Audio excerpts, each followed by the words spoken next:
So the next dish we have is one of my favorites because I love pasta, and for many reasons, and I think everybody out there really loves pasta.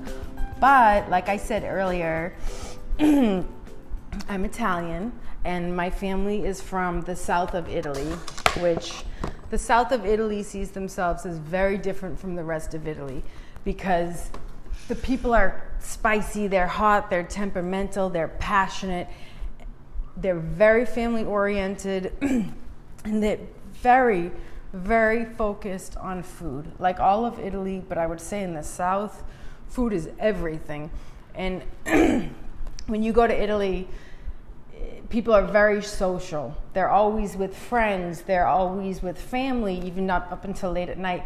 And there's always food on the table wherever you go. And it's always the best food that you've ever had. And they eat a lot of pasta. So in Italy, in the south of Italy, and I was in Naples because that's where my family's from, they have a few courses to every meal. They'll have a soup, a small pasta dish, bread and cheeses, maybe a meat dish. But the pasta is really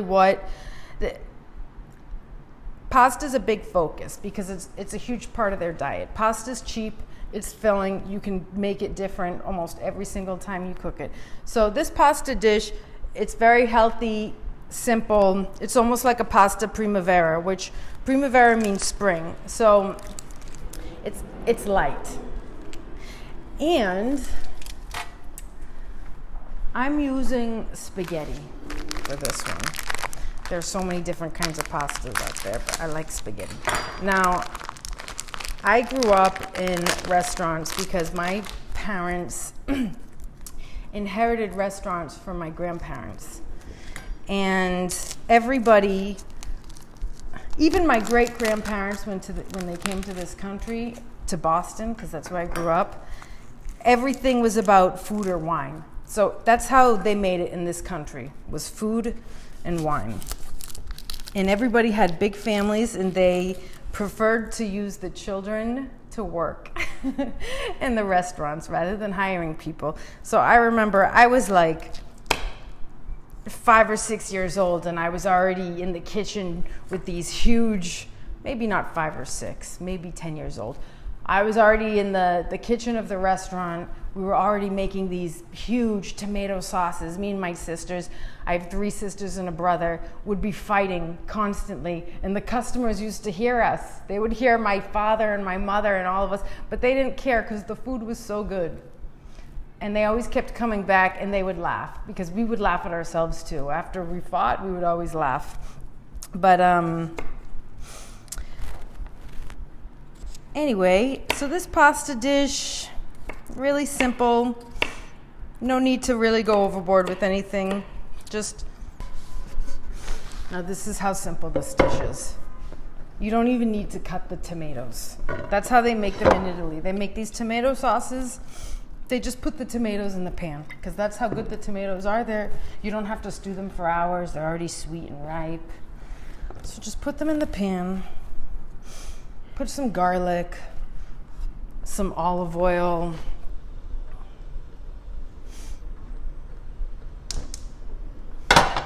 and just leave them like that. And then what we have here is basil, chopped basil. I didn't even chop it that fine. Just like this is okay.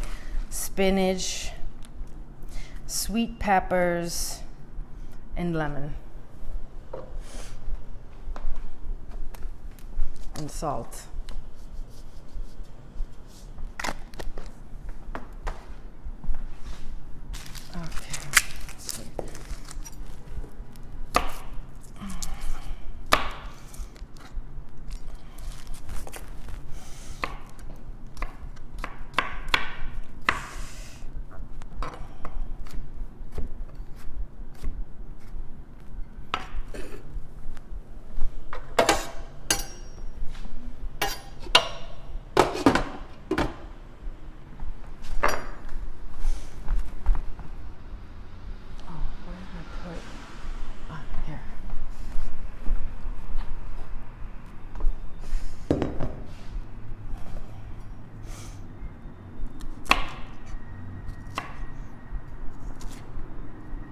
Okay, so while the tomatoes are in the pan, and you can put the cover on because you're not really frying them, just add some of these little sweet peppers. These things are really great. And just keep that in there, high heat, is long enough till everything starts to brown. You'll hear the tomatoes popping.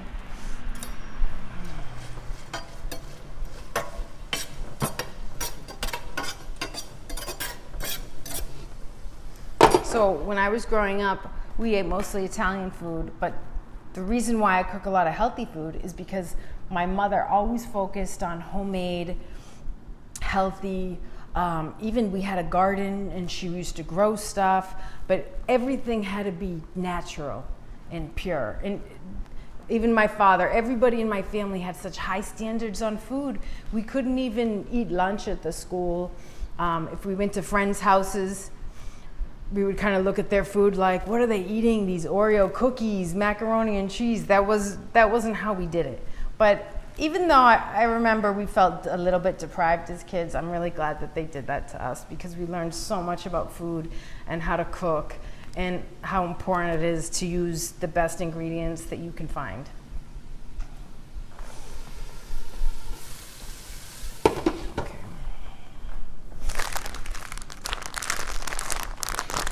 And if some people add oil when they cook pasta. They'll add oil in the water because they don't want the pasta to stick, especially if it's something like spaghetti or linguine or fettuccine. And the thing is, I don't really recommend that. You can avoid that just by when you put the pasta in the water in the beginning, and of course fan it out a little bit. This is the time you take the fork and you bend it in the water, but you want to separate it in the beginning. If you do that in the beginning, it's not going to stick. So you don't really need the oil. You still want to go back and with a fork and separate it a little bit.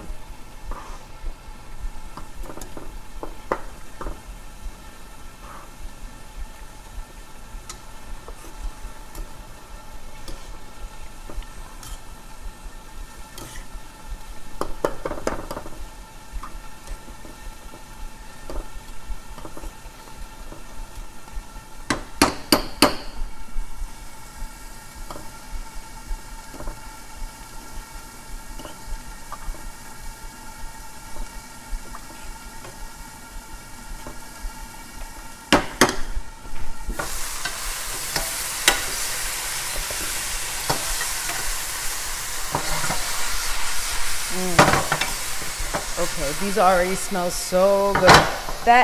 These aren't done yet, but this is a little bit how it's gonna look like.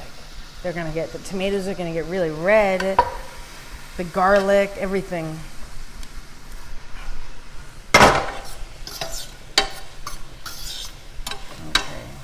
right back in.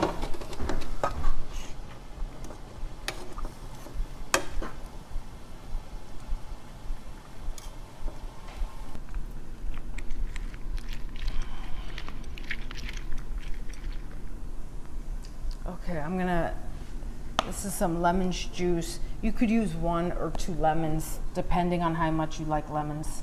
I like them a lot, so I'm gonna use 2.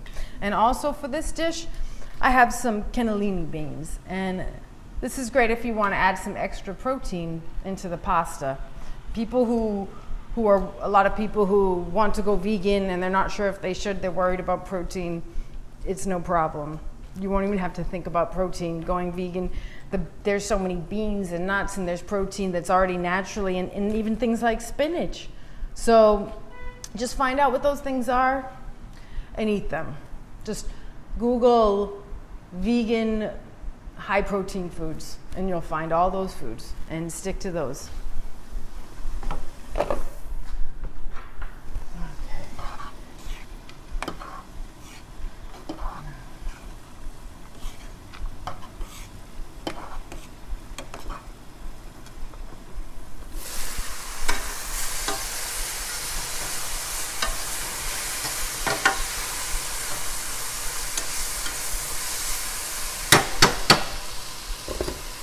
Now this is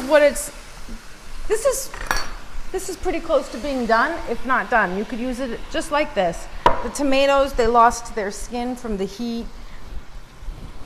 They're soft. I mean, I could, if I did this, I could pretty much just crush them into a fork and they'd be like stewed. But just like that is fine. I'm gonna keep it on the heat though, just to continue it, but you could even use it just like this. And that took, what, 5 minutes on high heat, a handful or a whole carton of cherry tomatoes. And the cannellini beans I'll throw in there to get warm. There's a whole can. And I just strained the can of the liquid too. So now it's gonna look a little bit like that. And be sure to use plenty of salt, because when you're making pasta, pasta is one of these foods like tofu or even rice or something that, like these starchy foods that need to absorb something salty so that the flavor is embedded. You could put the salt in the pasta water too.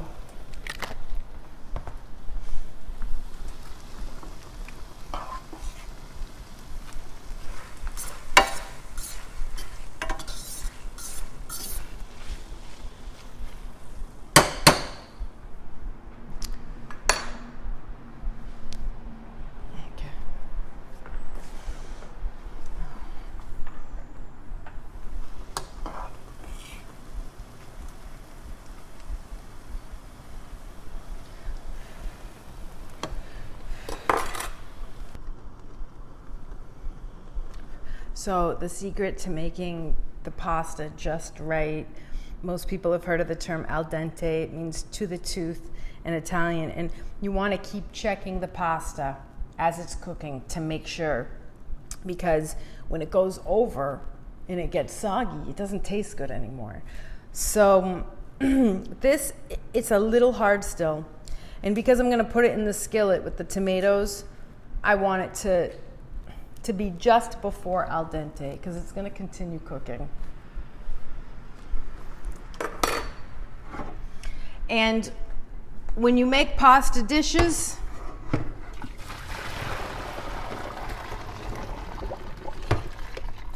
never strain out all the water. There's still some of the pasta water on the bottom in here, because you'll see, for a few reasons. Because that way it stretches anything you put in there. And the pasta water has some flavor. It's thick and it's starchy. And if you put salt in there, it's also a little salty. So if you want to stretch a sauce, it could be a cream sauce, it could be a tomato sauce, it could be something like this, and you don't want to have to put so much oil, leave in some of the pasta water. And then what I'm gonna do with this, so this pan with the tomatoes and cannellini beans, I'm gonna put the heat back on for a second. So I got the pasta now with the little bit of the water, and I'm just gonna spoon it out. It still has that moisture. If I need to go back and get some more of that water, I'll put it in. And the basil right here, you could make a pesto with it. You could throw it in the blender or food processor with some olive oil and garlic and cashews. But I like the taste of it just using the leaves like this, cut. And the spinach. And it will cook in the pan.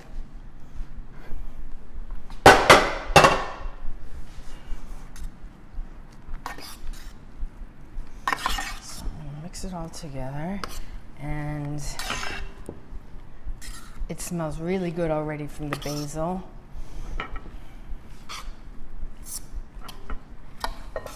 And it's not dry because I left that pasta water in there. And then with some lemon,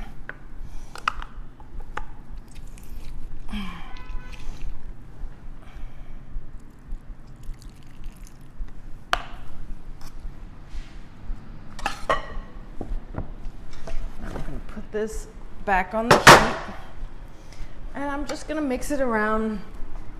You can use, as far as amounts, use however much you want. The only thing I really measured out in here was the can of cannelloni beans.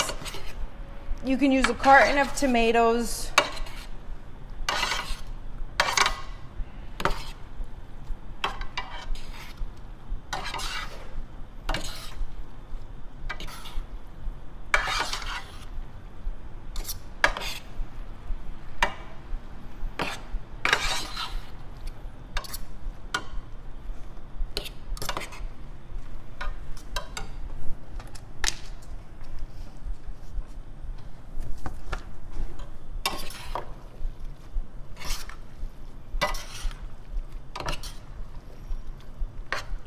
Okay, now since it's been on the heat, some of the liquid evaporated, but it looks so beautiful. This is almost like peasant food in Italy because it's cheap, it's full of vegetables, it's got the protein from the beans. This is how people in Europe, not just Italy, survived on food like this. And most of them were growing it right in their gardens. Now, I'm going to put a generous helping of olive oil after it's finished because raw olive oil has more of the beneficial fats. When you expose it to the heat, it loses some of the good fat properties.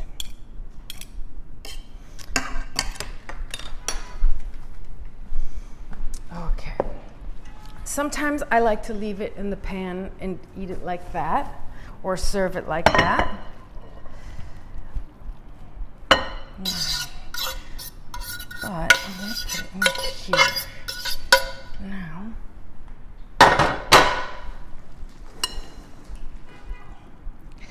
Now, as they say in Italy, mangia. It means eat. So this will feed like 4 people. Put some pepper on it. You could even put a little bit more lemon.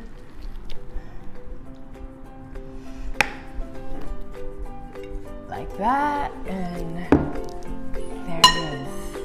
Okay, thank you so much for joining me on this vegan cooking show at Netcook Live with some of my favorite dishes and a very traditional Italian dish.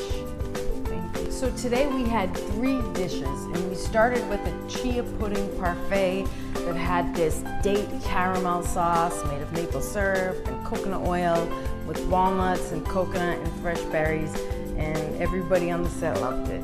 And then next we had collard green wraps, but for the filling, which the filling could be used with anything. It could be a stir fry over rice, pasta, anything. It was mushroom, onion, tofu, sweet potato stir fry with the paprika, olive oil, maple syrup sauce, and then I put them in the collard green wraps and wrapped it like a burrito. It was healthy, had some cucumbers and avocado inside, filling. And then next, we had one of my favorite dishes, a pasta primavera that had cannellini beans, and it had spinach and basil and sweet peppers and roasted cherry tomatoes and garlic, olive oil, all the best things, all my favorite foods. And it was delicious and it's filling. So I hope you get a chance to make those at home. Thank you for joining us today. Hope you enjoyed these dishes and get to make them at home. Thank you for joining Netcook Live. I hope you tune in the future. Don't forget to send us your pictures and videos. And we hope to make cooking effortless for you at home. We really care about cooking here, and that's why we care about you and what you're doing at home.